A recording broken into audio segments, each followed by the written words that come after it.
जो मांदल बजा सकते हैं वो भी अपना मांदल के साथ आ जाइए। शुरू हो रहा है। अभी हमारा जो एक पारंपरिक गीत है करम और मिरिंडा हाउस कॉलेज की आरती शुरू करेगी। कृपया जितने भी महिला मंच के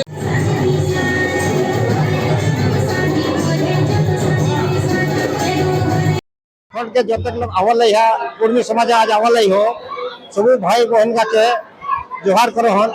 आज देखी के बहुत भालो लगले एक बड़ संख्या आवल है एक हमार उम्मीद नखले ये सब संख्या वाला है ये बहुत भालो लगले माने झारखंड बंगाल उड़ीसा सब लोग आवल है। तो इधर हेले जने किसान लगते के कितना गाँव बेसी के उनमें पर्व लगे है। तो एक कथा जे हमर जो इतर रही है जते लोग हमर छुआ भाई बेटे के रहो ओकरा को हमर कल्चर टा बनाए के जरूरी है। कल्चर टा बनाई के रखले माने हमर सब तरह के सब पहचान है के गुटा और संस्कृति नहीं रहले हमरा भूले जाता सब। तो हमर निजे कल्चर टा बनाई के रखबे है किसान कुर्मी जगह कह हमर जे माने कुर्मी जाते 12 मछरे 13 पर्व है। तो सब पर्व बारे टुकुन टुकुन घरे जाना कथा और जोते में घरे रहिए जे दुली एनसीआर है और छवा को नीचे भाषा का कहे चाहिए तेरे ओकरा को पता लगता है जे हमरा किना करम पर्व करे हो आखान यात्रा करे हो या जापान करे हो और बांधना पर्व करे आखान पर्व का सब का माने जाना जाते एटा एरे करते माने सब लोग मिसी करे सुरह मिल के बहुत अच्छा करता है सब लोग के। ठीक है सर इतना साल से रह रहे हैं मगर जितना हम लोग कुर्मी आदिवासी समाज के हैं मतलब बहुत मजा आ रहा है। मूलवासी भी हैं और बहुत मजा आ रहा है और इस पर्व मना करके बहुत मजा आ रहा है। और क्या बोले कि और से ज्यादा परिवार देश के राजधानी में करे इसकी और बड़ी मतलब प्रशंसा और क्या कर सकते हैं। इसकी बहुत ही प्रकृति का वो है। प्रकृति मतलब सृजन ये पूरा सृजन पे वो करता है। सृष्टि आदिवासी हमारा जो पृथ्वी का देश का क्या पृथ्वी का ही बोलेंगे तो आविष्कारक है। वो जैसे जैसे उनको जरूरत पड़ा वैसे वैसे हर चीज की आविष्कार करते गए। और खास करके ये करम पर्व हमारा पहले तो मैं उस चीज को वो करूंगा कि करम पर्व को लोगों ने बहुत उल्टे सीधे चीज से प्रस्तुत किया है उसको पहले खंडन करता हूँ। करम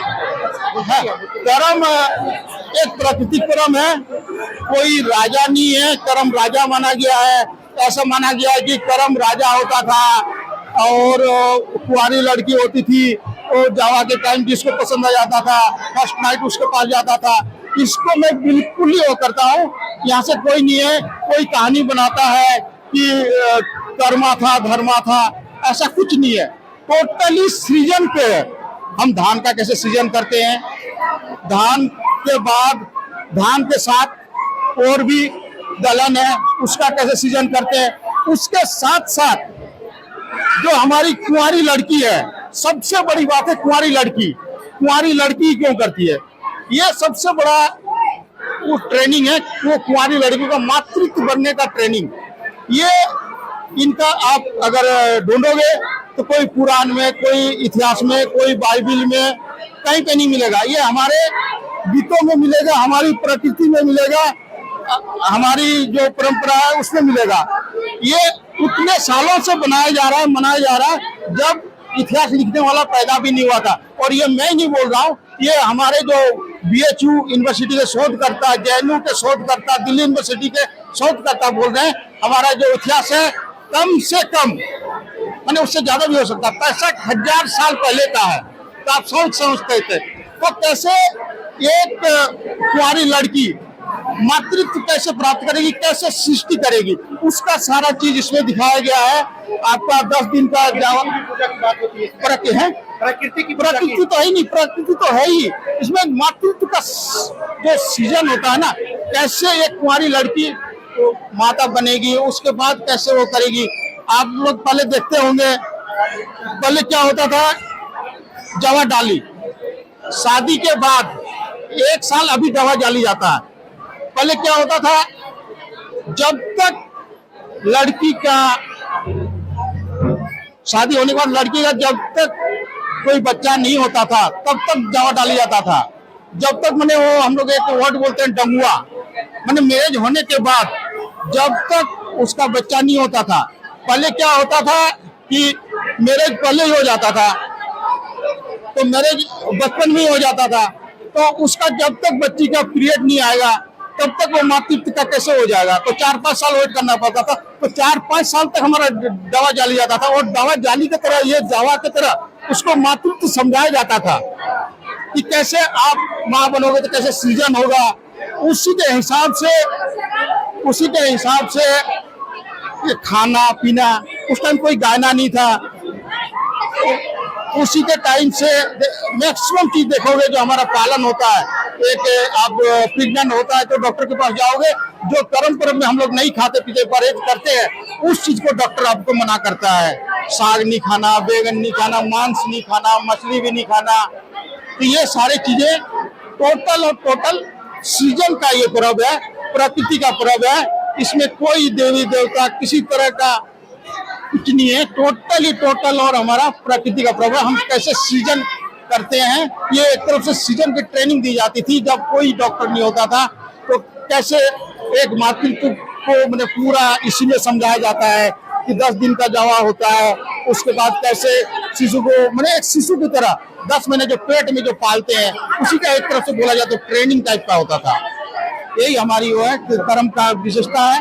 ये इसको मैं यही बोलूंगा, जो कोई भी जो लिखा हुआ है, अभी बहुत किताबों ने लिख दिया है कि ये राजा की बेटी थी, ये कर्मा धर्मा, वो गांव से निकल गया था, शहर गया था। अरे भाई उस टाइम तो शहर पैदा नहीं हुआ था, 65,000 वर्ष की, और धर्मा और कर्मा कहाँ से शहर चला जाएगा, ये सोचने वाली बात है। ये सारा चीज जो एक लिखित हमारा इतिहास नहीं है, और एक मनुवादियों ने बोलेंगे तो मन गिरा एक कहानी लिखी है अपना वो करने के लिए।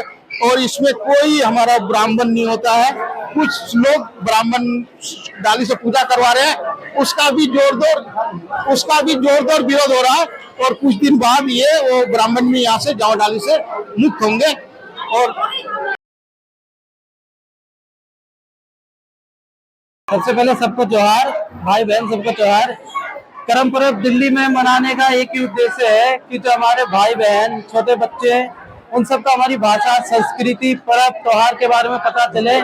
पिछले 3-4 साल से दिल्ली में करम पर्व को मनाया जा रहा है, और आप देख रहे हैं प्रथम में 200-300 की गैदरिंग थी, इस बार 600-700 1000 के आसपास गैदरिंग है। हमारा उद्देश्य यही है कि जो हमारी पीढ़ी दिल्ली में है, दिल्ली में पढ़ रही है, दिल्ली में नौकरी कर रही है, उन्हें अपने पर्व त्योहार, संस्कृति, इन सब के बारे में पता चले। इसलिए इस पर्व को दिल्ली में मनाया जा रहा है, देश की राजधानी में जो ये पर्व मनाया जा रहा है।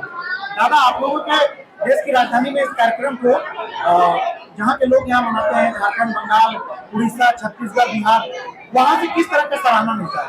दादा, जैसे मैं आपको अभी बताऊं, जस्ट किसी ने फेसबुक में वीडियो डाल दिया था, पता नहीं किसने डाला, कम से कम 20-25 फोन आ गए मेरे पास कि दादा आप दिल्ली में करम पर्व मना रहे हैं, बहुत बहुत बधाई। हमें बहुत गर्व है आप लोगों के ऊपर कि देश की राजधानी दिल्ली और भी राष्ट्रपति भवन के समीप आप ये करम पर्व बना रहे हैं। कम से कम 20-25 लोगों के आधे पौने घंटे के अंदर 20-25 आदमी के फोन आ चुके हैं। बहुत पॉजिटिव रिस्पांस मिला है। अब यहाँ भीड़ देख सकते हैं कितने की भीड़ आ गई, बहुत पॉजिटिव रिस्पांस है दादा। दादा, हम लोग इस कार्यक्रम को हमेशा हॉल में देखते आए हैं, मैं पर्सनली कई साल से आ रहा हूँ, और अब मतलब हमारी भी इच्छा है कि इस कार्यक्रम को आप लोग अपने राज्य, अपने गांव, अपने कस्बे की तरह देश की राजधानी दिल्ली में खुले आसमान के नीचे इस त्योहार को मनाएं।